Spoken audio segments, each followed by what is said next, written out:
గురువుగారు ముందుగా ద్వాదశ రాశుల్లో మేషరాశికి ఈ సంవత్సరం ఎలా ఉండబోతుందో వివరించండి. తప్పకుండా. సో మేష రాశి వారికి ఏంటంటే ఈ సంవత్సరం ఆదాయం అయితే 8 ఉంది, కానీ ఖర్చు మటుకు 14 ఉంది. ఇంకా రాజ్యపూజ్య అవమానాలు అంటాం. సో ఈ రాజ్యపూజ్యం అంటే గౌరవం అనుకోండి, అవమానం. సో రాజ్యపూజ్యంలో 4 ఉంది, అంటే పర్వాలేదు. అవమానం 3 ఉంది. అంటే ఇక్కడ ఒక విధంగా చెప్పాలి అంటే కనుక ఖర్చు అధికంగా ఉండటం అనేది ఉంది. కానీ అయినప్పటికీ కూడా మేషరాశి వారికి ఏంటంటే ప్రస్తుతం ఉన్న పరిస్థితుల్లో ముఖ్యంగా అయితే కనుక జూన్ లోపు, అంటే ఏప్రిల్ ఉగాది అనుకోండి.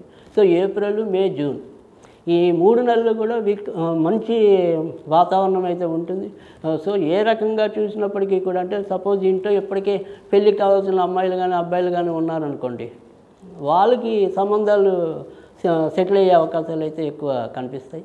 తర్వాత ఇంకెవరైతే సరే ఉద్యోగాల్లో వాటిలో పదోన్నతి కోసం వేచి ఉన్నారో వీళ్ళందరూ కూడా సాధ్యమైనంత వరకు ఈ జూన్లోపు సాధ్యమైనంత వరకు తమ యొక్క కార్యక్రమాలని పరిసమాప్తం చేసుకోవడం మంచిది. సో జూన్ తర్వాత నుంచి అక్టోబర్ దాకా గడ్డు కాలం ఉంటుంది. సో ఎవరో ఒకరితో కొంతవరకు దెబ్బలాటలు రావటం, తర్వాత మనస్పర్ధలు ఎదురవుతూ ఉండటం అనేది కూడా ఉంటుంది. ఆ తర్వాత ఇంకా ఇదే మేషరాశిలో ఎవరైనా సరే బయటికి వెళ్ళాలి అనే ఊబిర్లూరుతున్నారు. అంటే చాలామందికి పాస్పోర్ట్లు రాక పాస్పోర్ట్లు వస్తుంటే జనరల్గా వీసాలు రాక ఆగిపోతూ ఉంటారు. సో అలాంటి వాళ్ళకి వీసా మంజూరు అయ్యే అవకాశాలు కూడా ఎక్కువ కనిపిస్తున్నాయి. కనుక విదేశీ ప్రయాణాలు ఏవైతే ఉంటాయో అవన్నీ కూడా సానుకూలకంగానే వెళ్ళడానికి కూడా ఆస్కారం ఎక్కువ కనబడుతుంది మేషరాశి వారికి.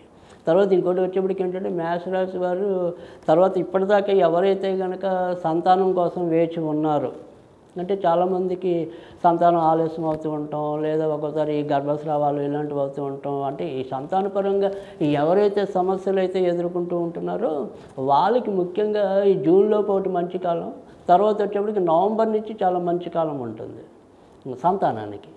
సో అందుకని చూసినప్పుడు ఏంటంటే ఖర్చులు అధికంగా ఉన్నప్పటికీ కూడా, అంటే ఇందాక మనం చెప్పుకున్న ఆదాయం తక్కువ ఉంది, ఖర్చు ఎక్కువ ఉంది, అయినప్పటికీ కూడా వాళ్ళకి ఏంటంటే ఖర్చు అనేది సద్వినియోగం అవుతుంది.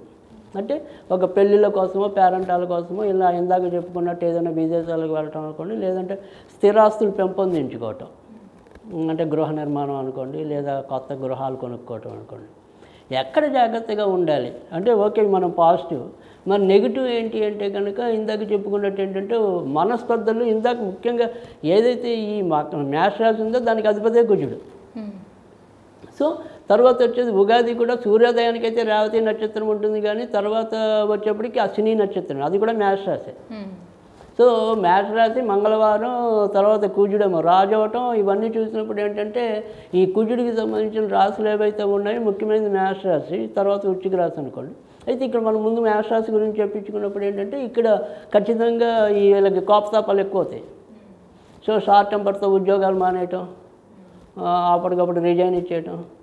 సో తర్వాత లేదా ప్రెస్టేజ్కి, అంటే ఫాల్స్ ప్రెస్టేజ్, అంటే మనకు అంత సొమ్ము తాహతు లేకపోయినా కూడా ఖర్చు పెట్టి రావటం. సో అందుకని ఆ విధంగా కూడా ఖర్చు పెరుగుతుంది.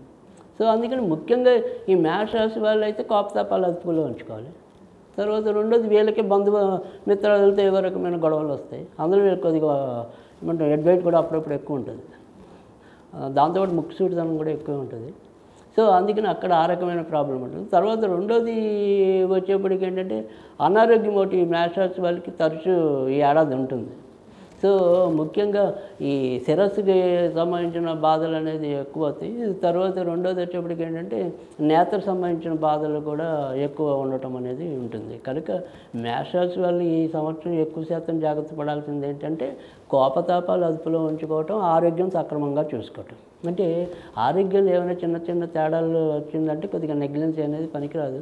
పోతే పోయి కొద్దిగా డబ్బులు కానీ అన్నీ టెస్ట్ చేసుకోవటం అనేది మంచిది. ఒకసారి ఓవరాల్ బాడీ చెకప్ అంటాం కదా, ఇంకా అలా చేసుకుంటూ ఉంటే వాళ్ళకి ఇంకొద్దిగా చెడు జరగకుండా మంచి జరగడానికి ఉంటుంది. కనుక ఈ 2 విషయాల్లో కనుక ఈ మేషరాశి వాళ్ళు ఏడాది జాగ్రత్త తీసుకుంటే వాళ్ళకి చెప్పుకోదగిన కష్టాలు అయితే లేవు. ఉన్నంతలో వీళ్ళకి పాజిటివ్గానే ముందుకెళ్ళడానికి ఉంటుంది. ఓకే, వీళ్ళు ఎటువంటి పరిహారాలు పాటిస్తే మంచిదంటారు? అవును, మేషరాశి వాళ్ళు ఈ సంవత్సరం అంతా కూడా ఎక్కువ ఆంజనేయ స్వామిని పూజించడం వల్ల అనుకూలత లభిస్తుంది. సరే, ఇక్కడ ఆంజనేయ పూజలు చేయాలి అంటే కనుక పెద్దగా విశేష పూజలు చేయాలని ఏం కాదు. వాళ్ళు చదువుకోగలిగితే నిత్యం హనుమాన్ చాలీసా చదవటం, అది కూడా చదవలేకపోతే కనుక ఇంట్లో ఖచ్చితంగా సింధూరం కొనుక్కుని ఉంచుకోవాలి. ఈ సింధూరం కొనుక్కొని ఉంచుకుంటే ఆడవాళ్ళు ఇష్టమైతే కనుక ఇలా పాపిడి దగ్గర పెట్టుకోవచ్చు, లేదు అంటే కనుక ఇలా హృదయం దగ్గర ప్రతిరోజు కూడా ప్రతినిత్యం పెట్టుకోవచ్చు.